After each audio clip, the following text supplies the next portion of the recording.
Howdy, hi. It is Deer Drop Sports NBA picks and predictions for Wednesday, December 3rd, 2025. We're looking at the best bets of the day. Let's get into the video. All right, another day in the NBA. Another day I go negative because I suck. Bringing our yearly record, 5-6 on the day. Forgot to mention that part. Bringing our yearly record to 187 and 171. The more I bet college basketball and NBA at the same time, the more I realize how much more consistent college basketball is. NBA, you have no clue what you're getting on a night in, night out basis. The largest thing to me today was the Timberwolves, minus 9.5. The Pelicans did not have Zion. This line closed at minus 12.5 for the Timberwolves. They almost lost the game outright. They probably should have. The Pelicans choked that game away in the fourth quarter. The fact they won by 7 is a mystery. How are the Timberwolves almost losing to a 3-19 Pelicans team on the road? It makes no sense. And then the Knicks, they should have won the game. They were up by a decent amount. They got housed. The Grizzlies, they were leading going into the fourth quarter. My plus 5.5 is no good. The Wizards game was pretty easy. Raptors, they were leading the entire way by monstrous numbers. They win by 3, they don't cover 4.5. The NBA is nothing but pain. All right, I'm going to stop complaining. I'll recap these real quick, then we'll get on to the picks for tomorrow. All right, first game, we had the 76ers minus 13.5 at home to the Wizards. Got a little greasy. They win this game 121-102. That is a 19-point victory. It really shouldn't have been this close, and I feel like the over probably should have hit. But in the final quarter, both teams combined to score 45 points. The 76ers scored 20. They shoot 45% from the field, 42% from deep. They lose the rebound battle. They win the turnover battle. The main thing, Wizards just couldn't shoot the ball from deep, going 9 of 36 from beyond the arc. Next one, we had the over, 232.5 in the Spurs and the Grizzlies game. We got to talk about the monumental choke the Grizzlies had in this game. Looking at biggest leads. Biggest lead for the Grizzlies, 7. Biggest lead for the Spurs. What the game finished at, 7. You really just couldn't have lost it by 5. You had a 2-point lead going into the final quarter, Grizzlies, and you couldn't even cover 5.5. Anyway, the over hits. Next one with the over, 234.5 in the Pelicans and the Timberwolves game. This one lands 149-142. That's a heck of a lot of points. Ant goes for 44. Trey Murphy goes for 33. Who else did well? Rudy Gobert had 26. Randall was 16. McDaniels was 17. Pelicans had Derek Queen in 20. Sadiq Bey with 22. Jeremiah Fears with 21. Jose Alvarado was still in the league. He came off the bench with 14. You had a Jordan Hawkins sighting. He scored 10. I'm so shocked how the Timberwolves can't beat this team by double digits. Like, it makes no sense. Next one with the over, 231.5 in the Blazers and the Raptors game. This one finishes 239. Raptors 121. Blazers 118. That leads into our Immanuel Quickley PRA over. This is the first PRA I think I've hit in 4 videos. Quickley goes for 23 points, 5 rebounds, 8 assists. He honestly didn't even shoot the ball that much. He went 9 of 11 from the field, 5 of 6 from deep. That is 36 PRA. That is more than 29.5. All right, now we got to recap the losers. We kind of already touched on most of them. First one with the over, 235.5 in the Wizards and the 76ers. Really wasn't fast enough of a pace. We probably would have split this regardless, because if the Wizards would have been able to shoot the ball from deep, we would have hit the over. But then we would not have hit the 76ers spread. So we were probably going 1-1 in this game regardless. Grizzlies plus 5.5 should have hit. They had a 7-point lead. The Spurs' largest lead was 7. We're getting 5.5. We got to be covering that. Next game, Knicks minus 108 on the money line. Also had the under. Both were no good. Celtics won the game 123-117. Jaylen Brown goes for 42. Karl Anthony Towns goes for 29. Jalen Brunson, buddy, me and you, we got to have a real quick talk because you played like butt cheeks. 6 of 21 from the field, 1 of 8 from deep, 3 turnovers, 15, 2, and 11. I did not appreciate that, especially since I had your team on the money line and you screwed me. Derek White dropped 22 for the Celtics. You had Simons off the bench with 11, Pritchard with 10. It was really just Jaylen Brown. The better Jaylen won. He spells his name correctly with a Y. Next game, T-Wolves minus 9.5. I don't know how you don't win this game by double digits against a Pelicans team who is awful. Zion's going to be out for the next month. Literally every single dude they paid money to is not playing. Zion, Herb, Poole, Murray. I didn't even know they had Hunter Dickinson on this team. Why? How is he in the league? You just scroll down some team's depth charts and you're like, wow, what are we doing here? Like, DeAndre Jordan's still on the team. Why? That was like Tristan Thompson of last year. He was just deep down the Cavaliers bench, and you're like, dude, don't you got to try to go hit up like Khloe Kardashian, wherever he was banging recently? Like, leave. Go do your own thing. You can make more money as like a broadcaster. Get out of the league. Finally, Raptors minus 4.5. This is another team that had a big lead and then just absolutely choked it. They win the game, 121 to 118. Their biggest lead, they had a 16-point lead. They lose the final quarter by 8 to blow our minus 4.5. Just rude. NBA is just rude.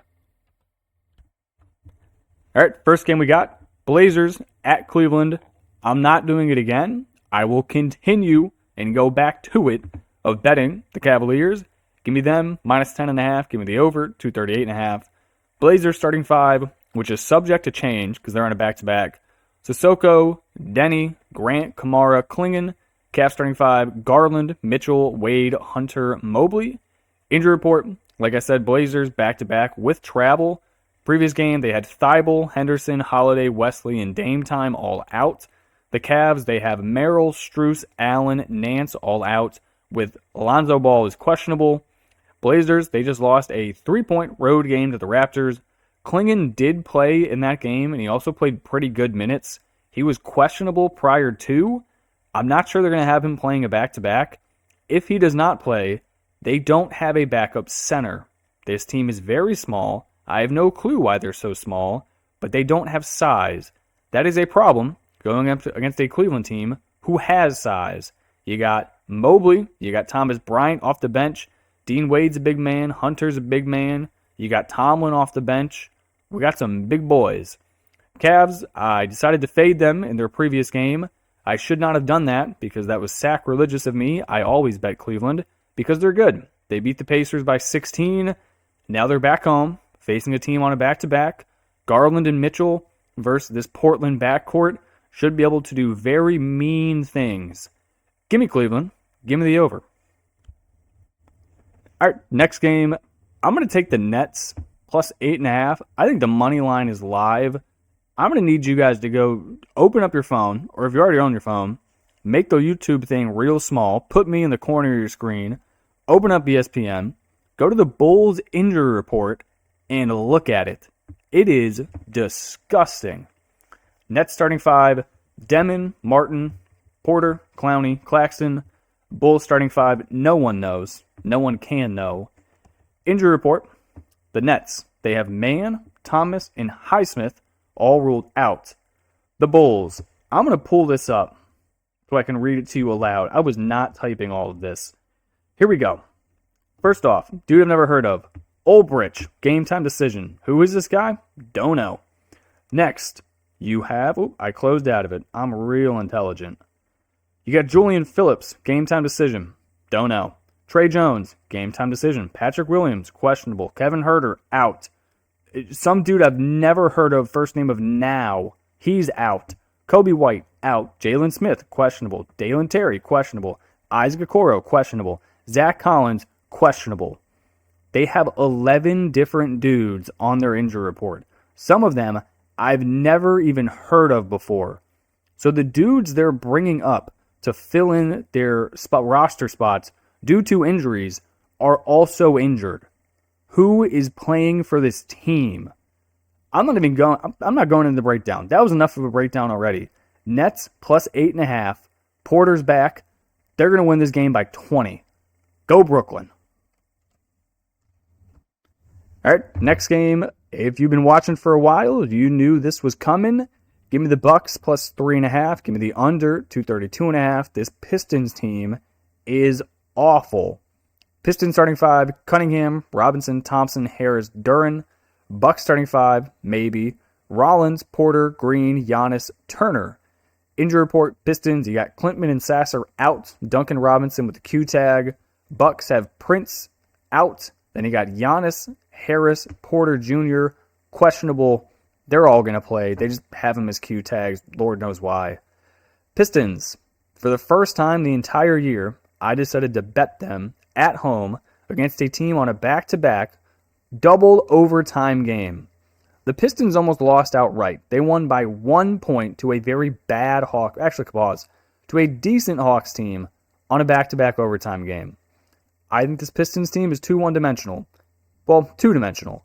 If you do not have Cade Cunningham or Tobias Harris playing well, or both of them combining for around 50, you don't have any other source of offense in your starting lineup. Duncan Robinson is a flamethrower from deep, but when he's cold, he provides nothing for your team. Thompson is a defender. Duren can't make a shot unless it's a layup or a dunk. You have no mid-range on this team unless it's Cade or Harris posting up down low. This team's not good. I don't care the record is great. They're first in the East. They're not good. I will die on this hill. Every time I've bet them, I've lost. Don't care. They suck. The Bucks, they're 9-13. Arguably, bad at basketball. But with Giannis playing, they're good. Give me them plus 3.5. They're at home. Also, give me the under in case Giannis ruled out. They will not be able to score. All right, final game before we do player prop. Heat at the Mavericks. I'm going to take Dallas plus 4.5. This is where Dallas gets hot. Anthony Davis is back. Cooper Flag is in his bag. They're going to start rolling. Heat starting 5. Mitchell, Hero, Powell, Wiggins, Bam. Mavs starting 5. Nembhard, Christie, Flag, Marshall, Davis. Injury report, actually a decent amount for the Heat. You got Scary Terry ruled out. Powell, Johnson, and Larson are questionable. That's one of your main offensive threats and 2 of your good bench pieces. The Mavs, you got Exum, Irving, and Lively, all ruled out.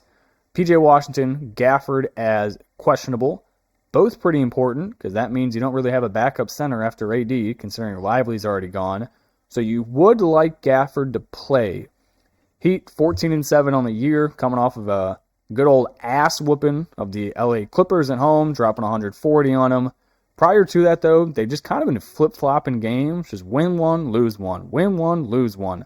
So they've been going through a bit of a rough stretch. I think they're going to struggle again. They are in a stretch of games starting now. 6 out of their next 7 games are on the road. They go 3 on the road, 1 at home, 3 more on the road. That is not going to be something to look forward to. Mavericks, like I said, they're getting healthier. AD's back. Flag's playing nice. I actually don't mind their backcourt. Nembhard's looking really good. I didn't think he'd be great. I thought he'd be like a way worse version of his older brother. He's actually kind of nice with it. So I don't mind him until they get Kyrie back. I will take Dallas. I think they get hot. Then they win like 5 or 6 in a row. All right, then we got one player prop. We are going Michael Porter Jr., PRA, over. My reasoning, if the Nets are actually going to win, it is through one man and one man only, and that is Michael Porter Jr. 2 reasons. 1, Bulls. We don't know who they're going to play. I read you their injury report. It is their entire team minus Giddey, Vucevic, and Ayo Dosunmu. Everyone else, questionable. Reason number 2, Porter Jr. He's the only person on this team worth a damn. Everyone else is young, or well, actually Claxton's okay.